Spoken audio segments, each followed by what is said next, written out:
Let's go!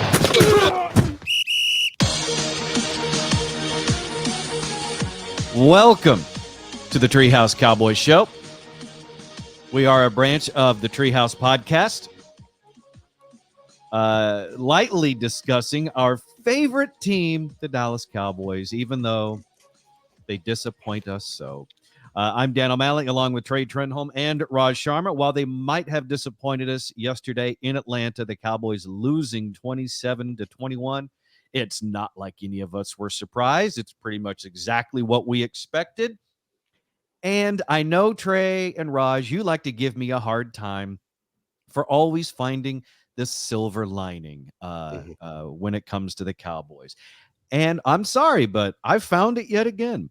I found moments of yesterday's game to be supremely entertaining to watch.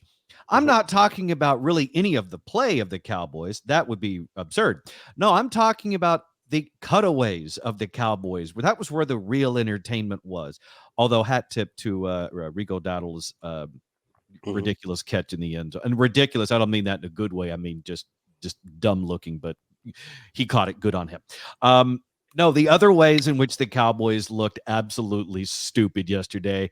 And I finally feel like our Dallas Cowboys, Dak Prescott and Mike McCarthy specifically, are really starting to channel us Cowboys fans. And what I mean by that is, in the fourth quarter, in case you didn't see it, Dak Prescott turning to one of his fellow players and mouthing something that I'm just not sure if everyone could read the lips properly or not. So I'm going to let you be the judge and see if you can decipher and read Dak Prescott's lips in this shot from the Fox broadcast yesterday. All right, there he is. 3:56 left in the fourth quarter. 27-13's the score. And he turns to, is that Trey Lance? Mm-hmm. And he mouths something that looks to be, I don't know, I could be wrong about this, but I've said it a lot as a Cowboys fan. It looks like he's saying we suck. I thought he was asking, where did you park? Let's go back to the tape and double check. Let me see. Where did you park? Oh, now that you said that, yeah, Dan, I think you're right. Oh, we suck. Yeah. I think it's. Or maybe this the clip is truncated and it's him saying we suck at parking as well. I don't know. Yeah. At this point, nothing would surprise me at their level of suckage. Trey, where do you fall? I'm glad Dak has finally realized what I've been saying since week one. This team is an absolute just garbage. Yeah. And it's just going to get worse. I mean, it's just going to get worse. I mean, it's. I really thought that there were two standout plays yesterday that really exemplified the Cowboys' suckage. Number one was the play that caused Mike McCarthy to throw his tablet down in disgust.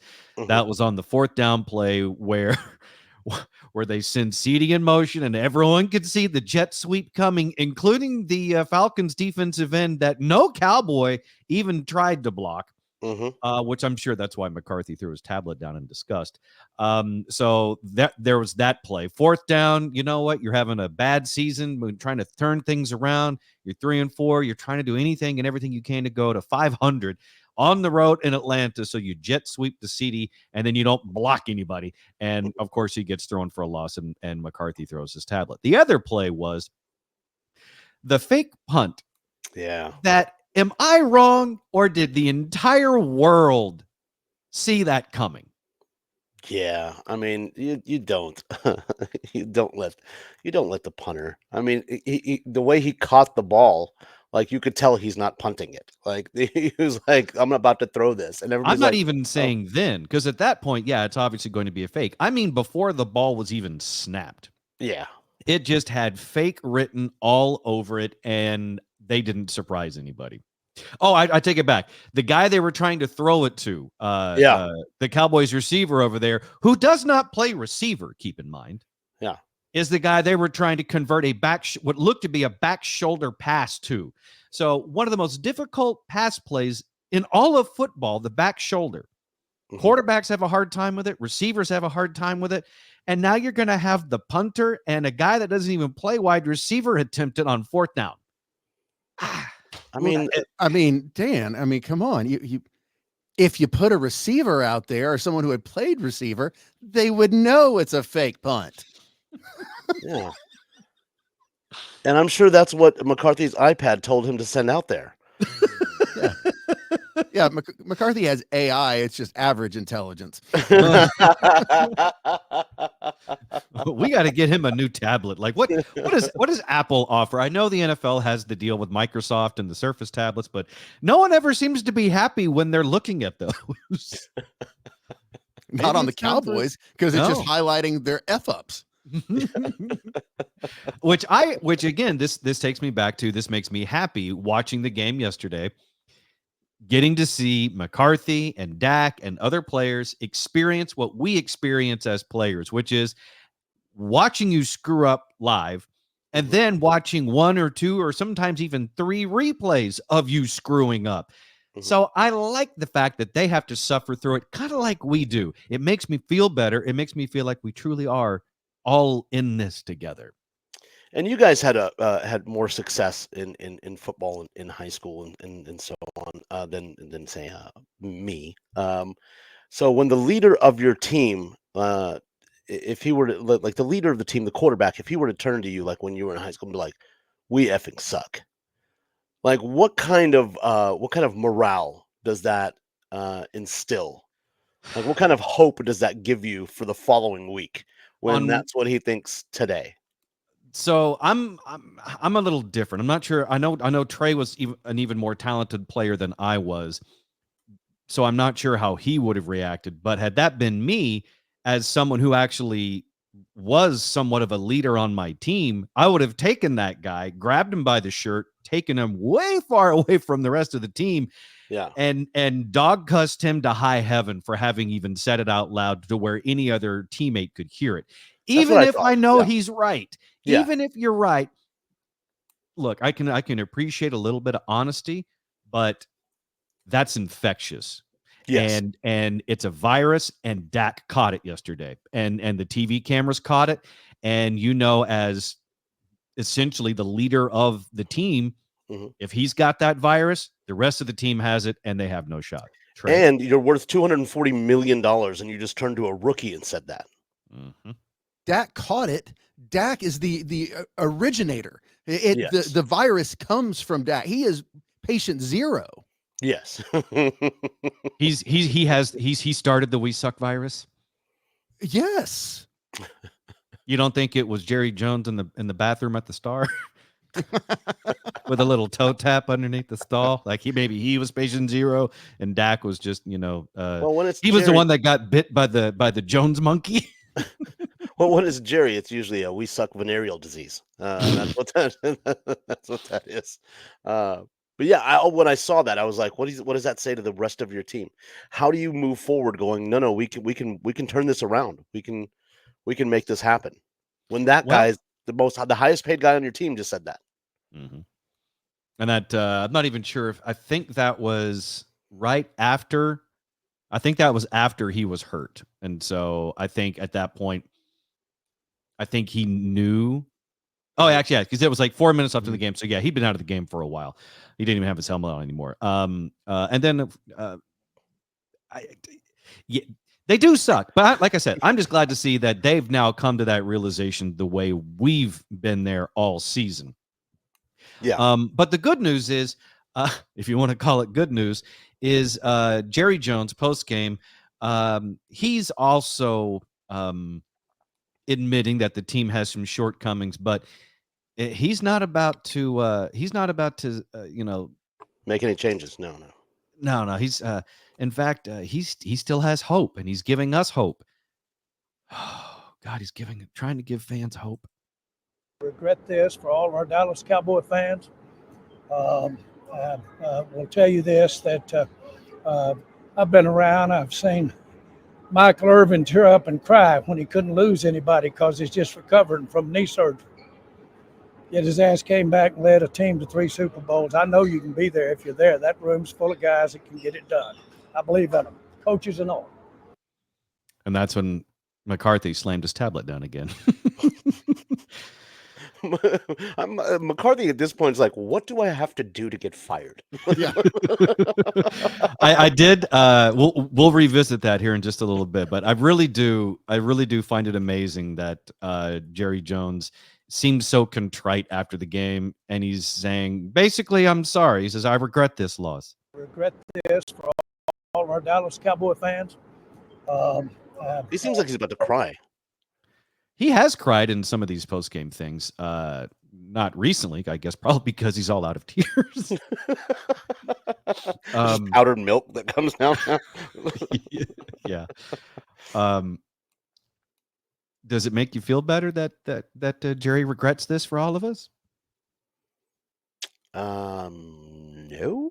I think it's a nice sentiment to say at the end that he knows what we're all thinking. Like, I regret this loss for everybody, but should we send the team back a card with the one that's got the kitten hanging from the tree branch that says "Hang in there"?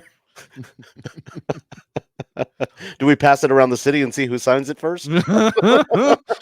Those would be some fun messages. Yeah, we should do that. We should get a big enough card and we just send it around the city and you can sign it. And we'll send it to the Cowboys at the end of the season to let them know we still love them.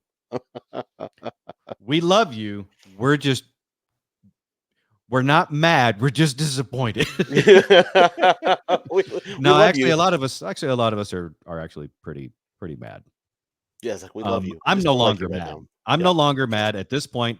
I hope they've maxed out on wins for the season and they only get 3, and then we end up with a great draft position. What about you guys? Yeah, I mean, I think that's what's the other? They're in a really tough division, so I don't see it getting any easier. You're now out of your starting quarterback. So is it Cooper Rush or is it Lane? Because they've invested in him as well, for him to be the future. So I guess it's Cooper Rush now, right? Mm-hmm. Do you draft somebody else? Do you get a new running back because Ezekiel Elliott didn't show up because of disciplinary reasons, which nobody knows what that means? There's rumors with Zeke that it was he hasn't been in it this season, and that he'd been late to a number of meetings, was late again, and the team just said, just stay home. You obviously don't care, so stay home. Good. He's past his prime. Let's let him stay home permanently. I think they only signed him to a 1-year deal, right? So the way I look at it is this: it's like, just because you're 3-5 doesn't mean you can't still impose some accountability, and he would be a great example to do that with. They'll never do it, but they should. As soon as he missed, instead of disciplining him and basically a team suspension for a game, cut him. Yeah. Or take him to Atlanta and put him in street clothes so everybody can see it, and make sure you tell the camera guys, like, hey, every chance you get, put it on him so they can all see him in street clothes for no reason. He's not injured, but he's in street clothes. That would all imply Jerry was wrong, and Jerry's not going to do that. Yeah, we talked about that last time. He can't admit he's wrong. Yeah, here's the sad thing for the Cowboys. This is probably as talented of a team as you're going to see for the next 3 years. Sure, yeah, because you're not going to keep Parsons. There's no way he's re-signing after this. He's too talented. He can go to a winner. At this point, you've got to be really concerned that he ends up in Washington and reuniting with Dan Quinn. Yeah, I mean, you look at it, especially after Adam Schefter's report of all the players that the or people like on the trade block are requesting trades to Washington because love the culture, love what they're doing, want to go play for Dan Quinn. Yeah, that was the biggest mistake the Cowboys made last year, was keeping McCarthy and letting Dan Quinn go. I think Jerry Jones underestimated the players. He underestimated the locker room and their love for Dan Quinn. Or he just, in his infinite wisdom, thinks he knows best and thinks that McCarthy is better than Dan Quinn in the long run. And it looks like it may be his final undoing. How many losses does it have to take for this season, if at all, for him to fire McCarthy? I'm waiting to see the news break on my phone or someplace that they fired Mike Zimmer, the defensive coordinator. For sure. That has to happen. But he said coaches and all, right? That was at the end, coaches and all. So is it 2 more losses, 3 more losses, 4 before he goes, you know what? I don't know. Trey, go ahead. No, I don't. Who's he gonna get? Like, this is the problem. I think this is one of the reasons why he didn't keep Dan Quinn. Jerry does not want a strong head coach. He wants someone he can bully and push around and kind of does his bidding. And I don't think Dan Quinn, who had been a head coach, I don't think that was what he was going to get. But you look at the 2 periods of some success of this team, 2 strong head coaches, Jimmy Johnson, Bill Parcells. Yeah. Everything else, it's been crap. Yeah. So is it on the tablet? Do you think it's just Jerry like talking to McCarthy? That's what it probably is. Yeah, it's like a direct FaceTime type chat. Raj, you mentioned where the Cowboys stand in regards to the rest of the NFC East, and this ties in a couple things I wanted to bring up real quickly since we were talking about coaching. My theory is this. I have a working theory, and let's see if it plays out. Okay.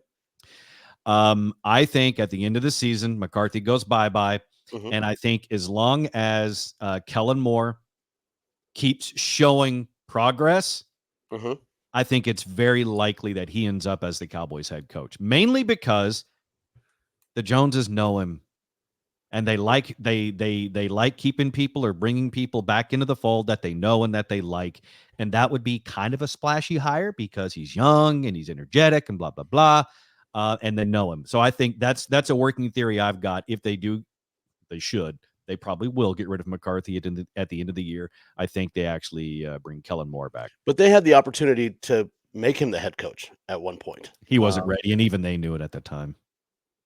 Interesting. Okay. I like that theory. I would like to see that. I don't know if I'd like to see it. I just think it's what's going to happen. Trey? I mean, Dan, I don't disagree with you. I think it then will go on the long list of Jerry signings of people that no one else would sign. From Dak's contract to McCarthy to Kellen Moore, Dave Campo. I mean, all the people that he's hired and signed too big a contract, coaches no one else wants, but he thinks he's going to be a trailblazer. And again, this goes back to Jerry wanting, he's not happy with the fact that his ownership legacy is one that, he revolutionized the NFL. He wants the credibility of being the GM that, saw something that no one else saw.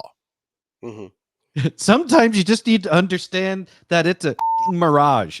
Take a sip of water, let it go, realize that that's not real, that ain't there, and actually do something that actually helps the team as opposed to your ego.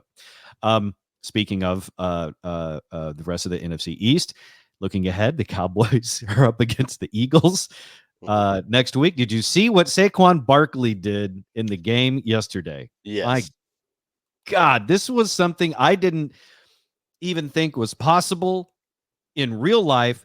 I don't even think you can do this in Madden. I don't think there's a button to hit to make the human body or your video game character do this. This is what Saquon Barkley did in yesterday's game against Jacksonville. Spin move and a reverse hurdle. Yeah, I did that in Mario Brothers once, and that was the only video game that would let me do that move was Mario Brothers. This is just comical. Like, it was so great to see. Like, even the commentators, like, what is this?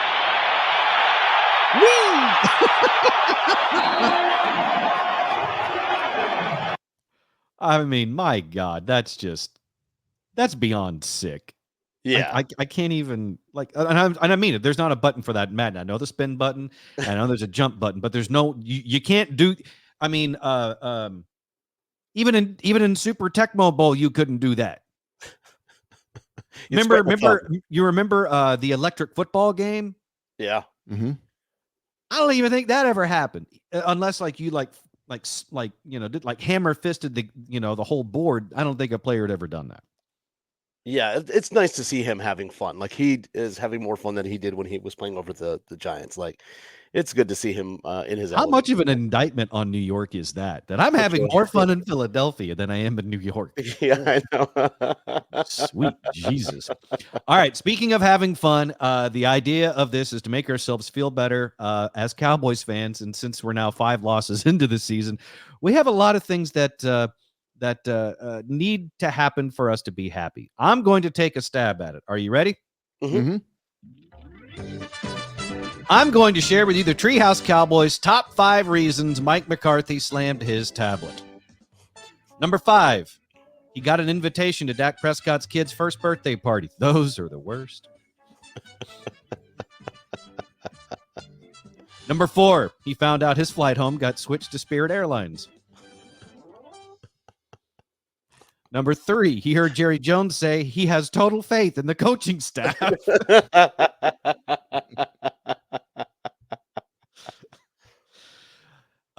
Number 2, Tom Brady rejected his friend request on LinkedIn.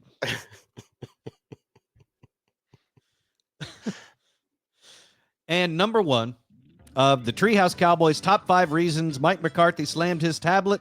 He saw his ranking behind every Cowboys player on Jerry Jones's dick chart.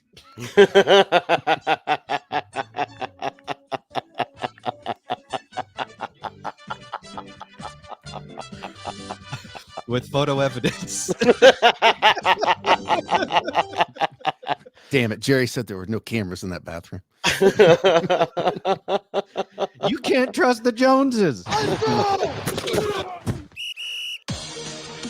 We'll see you back in here next week for the Treehouse Cowboys Week 9. Oh, God help us all. See you later.